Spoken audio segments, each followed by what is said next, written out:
So I would say that based on what you've described and what I've experienced of your company, is that your company is a thick milkshake. Like there is some real body to what you've built. It's really impressive. But how do you spotlight your culture in a selection process? And then also, how do you fit test in your selection process for culture? What does that look like for you and your team, Caleb? So the promotion piece of it, one of the sayings that we have is, "As we be, they become." So we're role Mm-hmm. modeling that and who we are through the first phone call of a candidate, through the entire interview process. How are we Mm-hmm. treating them? Do we do what we say we're going to do? And we're very process driven on our recruiting process. Most people are blown away that the fact that we schedule a time to actually give them a decision before they leave their interview.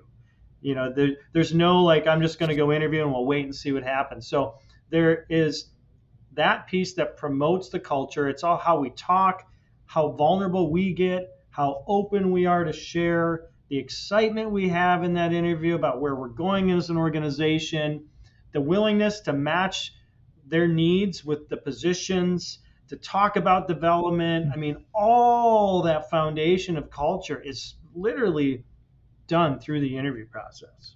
And if they don't like that, it's self selecting, and that's okay. We also, it's a Mm-hmm. little tangible thing, but every process for us starts with a very informal meet and greet where we bring our candidates Mm-hmm. through and we give them a tour. And we give them a tour of the building, but it's really a tour of the facility and the people. And everybody seems to walk away from that and say, I mean, we did this in our old facility through multiple buildings, and it was really not a very old and decrepit facility. And people still walked away with that. Now, in that one, we'd say, hey, don't look at the building. It's not about the building. It's about our people. Meet the people. Understand our Mm-hmm. business. So the tour. So to summarize that, the tour, and then who we are and how we facilitate from the process helps promote that. The word you used to how do we vet that um, in Mm-hmm. them to see if there is alignment. We have a couple things. One, we use a profile tool called Culture Index. That's more Mm-hmm. around aligning their natural strengths and abilities with the different jobs that we Mm-hmm. have to offer. It Mm-hmm. doesn't measure values. We know that. And since culture is mostly based on values, um, it doesn't necessarily vet that, but it gives us some starting point of, can it work in the right position? Really, the only thing we have to go Mm-hmm. by is past experiences. How do they react with a challenging question in the interview? Examples. So we say, don't show me, tell me, like, tell me where this was. And so we have questions related to the values. Tell us a time where you had to get through adversity or you showed grit. It's one of we'll speak like this. It's one of our core values. Give us an example, and then we'll probe deeper. Okay, tell us a little bit more. Why were you proud of that? And we can gauge from their level of response. Have they really been tested? Do they really have grit? And then Right. we do multiple people in an interview because as humans we can put what we call a halo effect on people, which you're familiar with, Leighton. And having two Mm-hmm. people in the room, one person can really see a lot more than the one who's facilitating the interview. And through our recruiting process, we absolutely have new candidates talk to other people who are in the organization.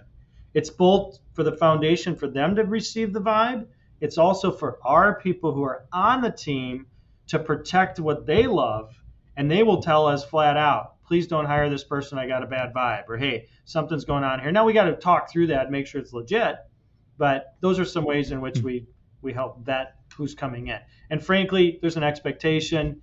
Once you've got the interview, now you've got your working interview, 30, 60, 90 days, and it's okay if you don't fit here, and it's okay if we see you don't fit here. So just because someone's joined the team doesn't mean that. It's like any performance driven team. It's like any sports team. If they show up on the team and they start missing practice, or they're performing at practice and they're hungover and they're not delivering, it's like any football team. They're going to get cut. And people join us Mm-hmm. knowing that, hey, well, this is a winning culture. We want to win, and we're always looking for great people, and we're always recruiting. So it's not that people are Mm-hmm. afraid of that. It's actually the high performers want to be part of that So the people in the company Mm, aren't afraid to lose their jobs. What they're more afraid of is who else is coming on the team, and if they're the mm, or could be afraid that hey they might be the lowest performer. And to me, that's a healthy place mm. to be as an organization.